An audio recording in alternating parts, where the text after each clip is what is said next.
Many men have nothing to smile about. Been broke down, too proud to cry it out. Walk a mile in my boots and you know what I'm about. I took some licks and I took some hits and I found out them bones can actually break sticks. But them words are powerful as shit.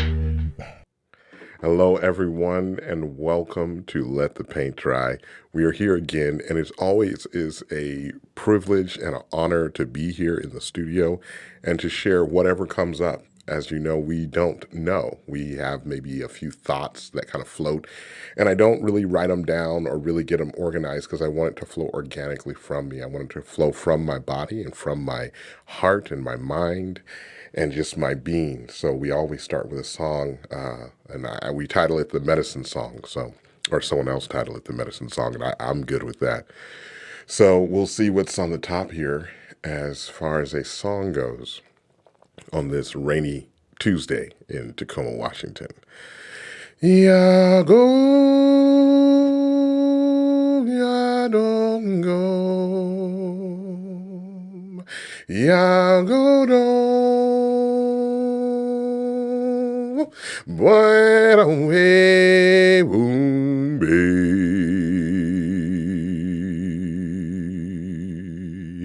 in the valley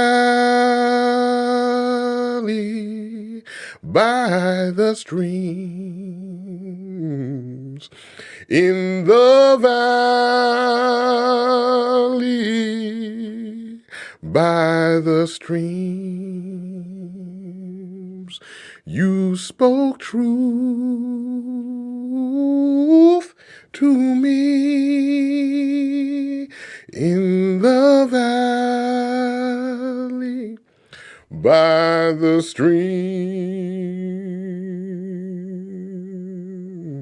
streams in the desert, streams in the desert, oh yeah.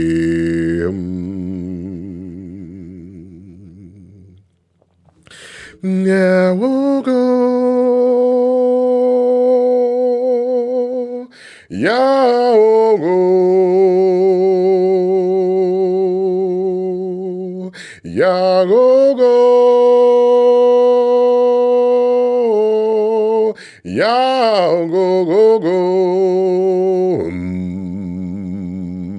yeah, go, yeah, go,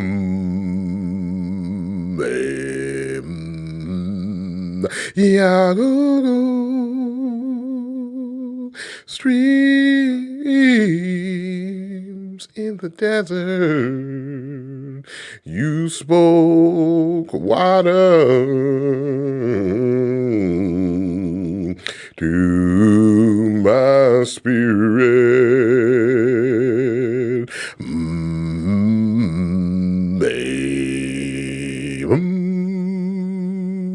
dee dee. Whoa, whoa, whoa,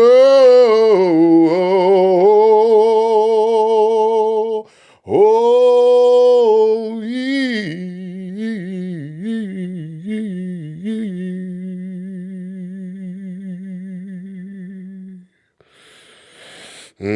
there we go. It's funny. That's really a little riff from a conversation that I had earlier or maybe this past weekend, and it was in those times that I lived out on a piece of property that my father was trying to purchase, and we had this little trailer with no running water and no electricity, and we lived down this property. Was right next to a railroad track, and The train would go by occasionally, just running through the desert, going from wherever it was going to wherever it was headed. You're coming from and headed. And that was a really traumatizing time, but it really was the making of me in a sense. And for our water source, we would go to our neighbor's house. We had made a deal with our neighbor that we could use their spigot. They had a little spigot that was out on the back of their house and on their property, and we'd pull around to the side, and it was just a little spigot of water, and I don't even think it had a hose. I think it did. It had to have a hose, and we would fill up these 44-gallon barrels of water, and we had a big blue plastic one, and that was our main water source. So whenever we needed water, we would go over there, and we would take the car over there, and sometimes I'd have to take a little red wagon and put the 44-gallon barrel on that, and imagine trying to take that down a dirt road. It fell off over and over and over again. Also, this is before cell phones. This is before the internet, really, when this happened. And so we may have had a pager during this time. We didn't have any phone because we didn't have any electricity, but our neighbors had a phone. The neighbors that we got water from, their name was Pete and Mary, and they're this little old couple that were our neighbors, and they just lived a couple acres or a few acres over. And my aunt I would call my aunt at a certain time. I think somehow she had communicated with my mom that she was going to call at a certain time. She'd call my neighbors, or I'd call her, and I would call from Pete and Mary's house, and she would read these devotions from Streams in the Desert, and I have no idea if that book still exists. But during this time where we had no electricity, we had no running water, we had resources were so sparse. There was times we didn't have food. There was times where we went days without food. There was times where we had to bathe outside, and we had to heat our water with a wood stove. And there was times where we had to heat, I think I've mentioned this before, we had to heat the little trailer we were living in with the stove, which is extremely dangerous, but it's what you do when you're in that circumstances, with those kind of resources. But I think about those times where she was reading these devotions to me, and she would read these devotions, and then she would speak life into me. And here I am at this neighbor's house in the middle of the desert, this little old couple, Pete and Mary, and they're sitting on their little chairs watching their TV, smoking cigarettes. And I'm over in the corner in their house, standing, listening to my aunt on the phone in another part of California, reading these devotions to me and speaking life. And what I realize now, looking back, is that she was speaking life into me, and she was building my mental. She was building my spirit. And what I realized is that it's a critical part of it was a programming, if you will, almost a brainwashing. And it was a holding of my spirit. It was a holding of who I am to have this kind of motivational coaching on. And I don't know how often that happened. I can't remember, but I know it happened more than once. And it was a constant in my life of her voice over the phone, speaking life into me, speaking words of wisdom, speaking words of strength. And I realized I have to pay homage to that. I have to pay honor to that, because it's a part of what allows me to sit here today and sit here and speak on this microphone and speak life, and speak motivation, and speak positive energy, and not a toxic positive, because she knew our circumstances. It would get in the desert extremely hot. Sometimes in the desert, it would get up to 117, and it would stay there for a minute, different heat waves, and over 100 degrees is normal. And then it would get so cold, it would get down to, I remember getting down to like 8 degrees, never below zero, but in California, 8 degrees is cold. You think of 30 degrees, you think of 20 degrees, 8 degrees. And I remember the death in that cold, the darkness in that kind of cold and how it hits your bones. I remember that. I remember the dirt would freeze over, and it would be sparkling with just little ice, like little ice. I don't know what you call them, just sparkles, right? They're not icicles, just the dirt would freeze and it would be slick and you'd see these, the ice. And so it was in a very extreme environment. And in this extreme environment was this person that was speaking life. And they were speaking streams, a stream of water. And the water is kind of a metaphor for me for a for life and for food, like mental and emotional and spiritual food. And so when I think of the tones that I sing from that song, it's a expression of a memory of that time. It's an expression of a memory of having this kind of respite, this spiritual respite support of someone who brings words to you. And I remember her telling me, she said, I was on the phone and I don't even know, I honestly don't know what I said to her or how much I communicated. I felt like I would just listen, like you would listen to a podcast or a narrated story. But I remember her telling me that she said, God is making missionaries of you out there. And I was like, okay. And I look back and, I don't know. I don't know about all that, but it definitely made me. It made me something. It made me where when I look at struggle, when I look at challenges, when I look at whatever they are, whether they're health challenges, financial challenges, emotional challenges, I automatically sit still. I automatically come to the middle. I automatically analyze and go, what can I do? What resources do I have?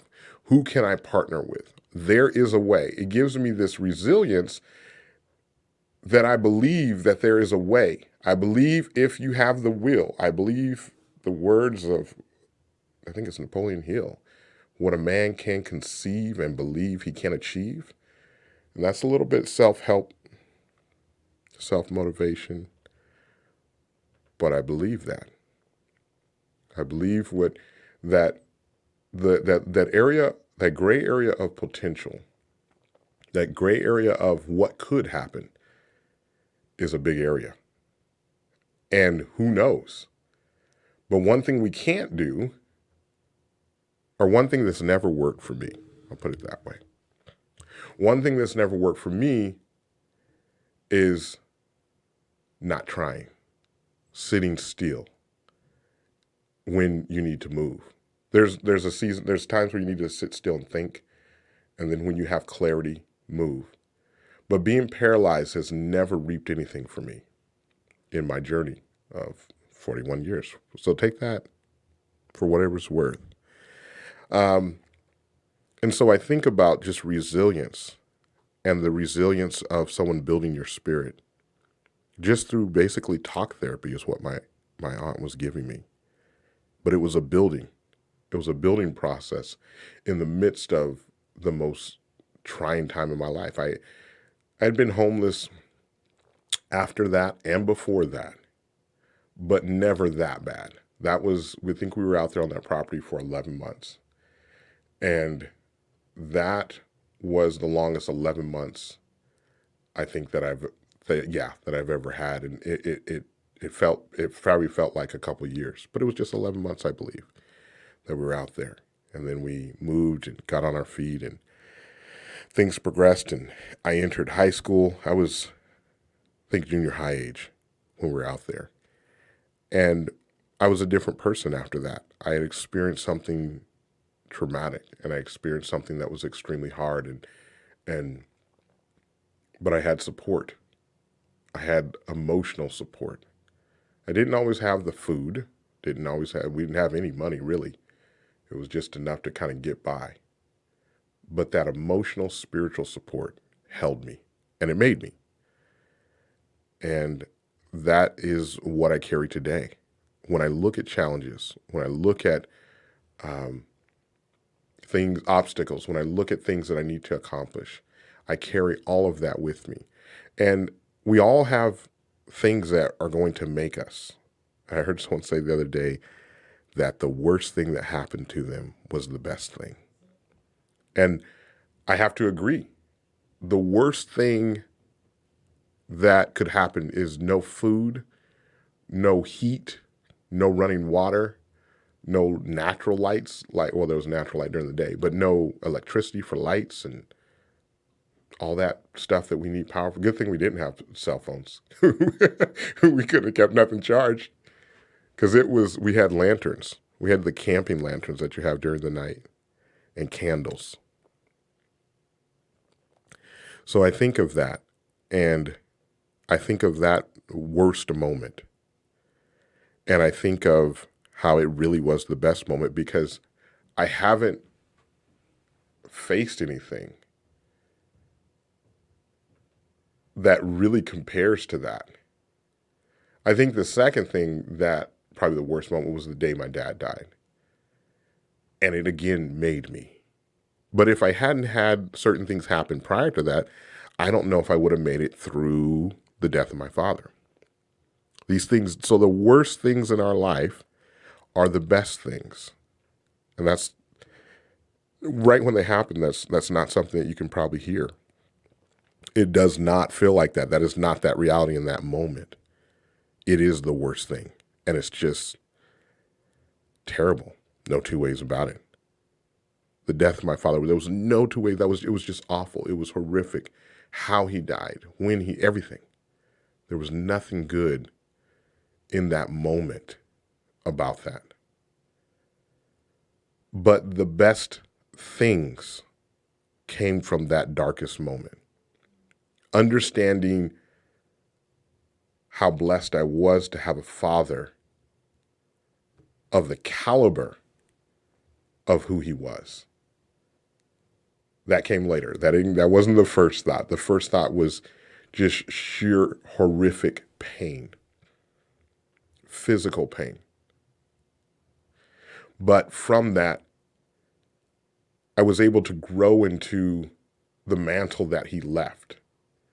I was able to, it was like when he died, everything that he ever said to me was ringing like 100-person choir, if that makes any sense.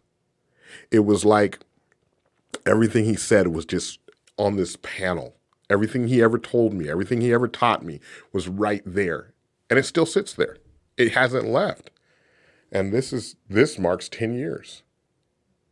Everything that he said that I should be, how I should carry myself, how I should love, how I should live, how I should give, how I should protect, sits on this invisible panel to everybody else, but it's clear as day in front of me. I can hear his voice still expressing the things that were important to him and that he wanted to be important to me. The worst things become the best things. His voice in his life is my guiding compass. I don't think I could I could probably step outside of that, but the price I would pay to my spirit, the price that I would pay to my peace by stepping out of the things that have been instilled in me. There are differences. I'm a lot different from my dad as far as like personality. But there's an imprint that he imprinted on me that is undeniable. And I'm so grateful for it. And I also realize that we don't always have the luxury of having a good father. That is not everybody's reality. I know many people that have very, very sad excuses for fathers. And you can't just look at that and go, it's going to be the best thing. I think that comes in time.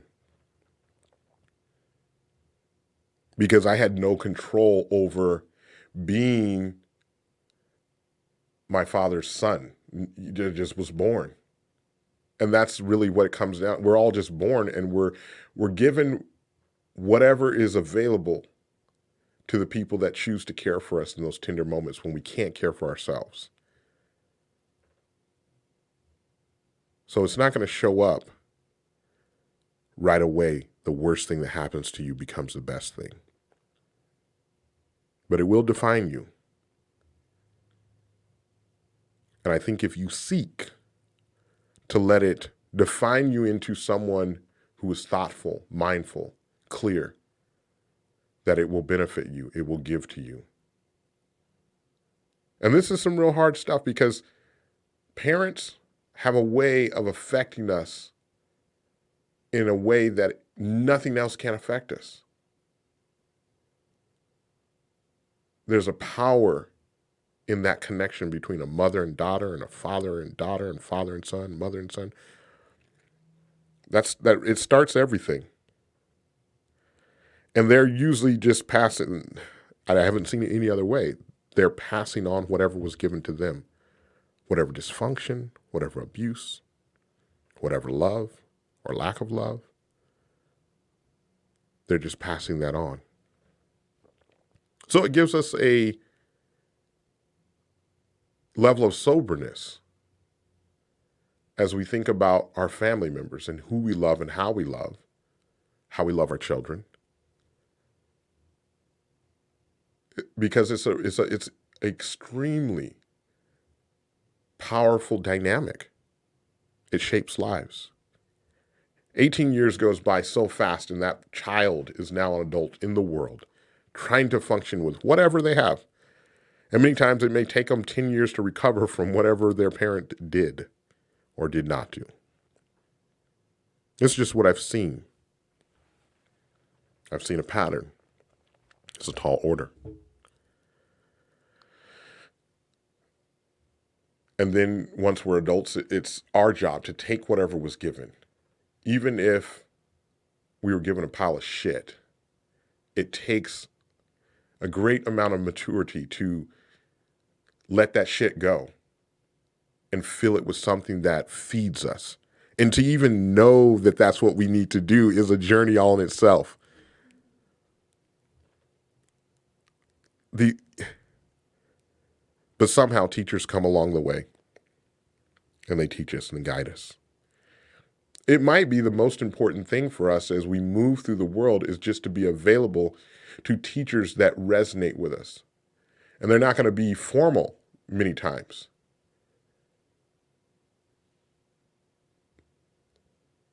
We had fires a little bit in the summer here in the Northwest. Right outside of this studio, there's a person with a broom and 2 tires working out outside. That was a teacher to me that day. I believe that they don't necessarily have a house, but they were working out. As a teacher, no excuses. That's a tall order. I respect that. That's a major challenge for me. A broom, 2 tires, doing pull-ups and deadlifts and power cleaning. I believe it was a young lady too. I want to be respectful with gender because so I'm not sure, not 100% sure. But definitely a young person getting it. Teachers. A broom and 2 tires. Didn't have a weight set, didn't have a gym, but had a broom and 2 tires. There are teachers that can teach us. Our job is to be open, willing, humble enough to assume that we don't know. One of the things that I do as an entrepreneur and an artist, a creative singer, songwriter, is I assume that I don't know. And I keep myself open to learning. And I also am honest with myself. If does the actions that I'm doing in any given thing, does it work? Is it good for me? If it isn't, then I'm looking for a better way. And that could be anything. That could be religion, food, marriage, relationships, business, really honestly assess, is it working? Does it feed your soul? And this takes a stillness. This takes you have to, for me at least, I have to eliminate distractions and really get inside my body to assess if something is good for me. How does it feel? Does something stress you out and you do it anyway because you think you have to? Does something bring you anxiety and you do it anyway because you don't want to hurt somebody's feelings? Are you taking on too much of their responsibility for them? And I think there is a learning that we have to do with how to navigate these things and how to communicate with those that we work with and those that we love and those that we are committed to. But it really does become a personal journey of sitting in your body and really thinking about, is it good for you? Because one of the biggest things that I realize is when it's good for me, then I can be good to everybody else. So this is what was on the surface this morning. I think all this kind of ties into wellness. I wrote down food, but it went a different direction. So I think this is a good time to do a song. But before the song, I think I want to just talk a little bit about the technical or maybe admin stuff. So Travis Johnson art.squarespace.com. I have small works available. If you are able and feel inspired and you see a piece that you love and you can purchase it, it would mean the world to me. Travis Johnson Studios on Instagram. I post daily, do stories daily. And I haven't really been posting daily on the feed, but I post often. And I post in the stories daily. Follow that for any information, anything that I'm doing. I put it on there. And then Travis Johnson Northwest Studios on Facebook. And I think that's, YouTube. We put this podcast on YouTube. Plus I do some other videos as well. We have a sponsor program. We have a mentorship program. Any of those things that you're interested in, feel free to email us. We're happy to partner with people. We have had some wonderful partners and some that are coming along, and we're excited about all of them. So we have, that's our little operation here. And we're very humbled that we can do this work in this season, and that this is a season to do this work is a joy.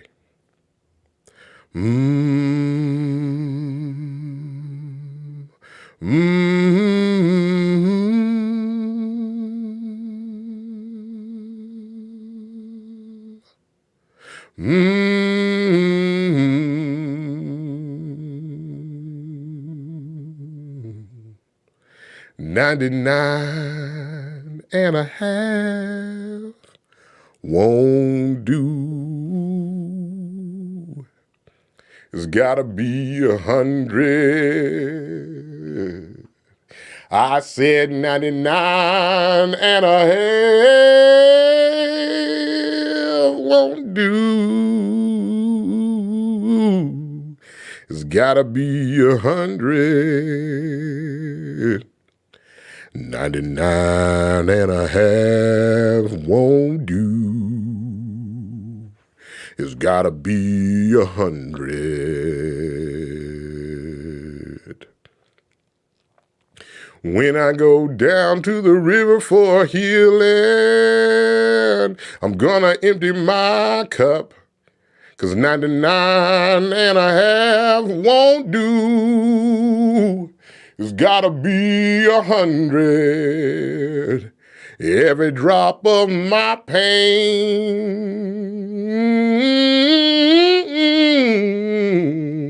even the parts I can't explain, It's gotta be 100. 99 and a half won't do. 99 and a half won't do. It's gotta be 100. Down by the river for healing. Down by the river for healing.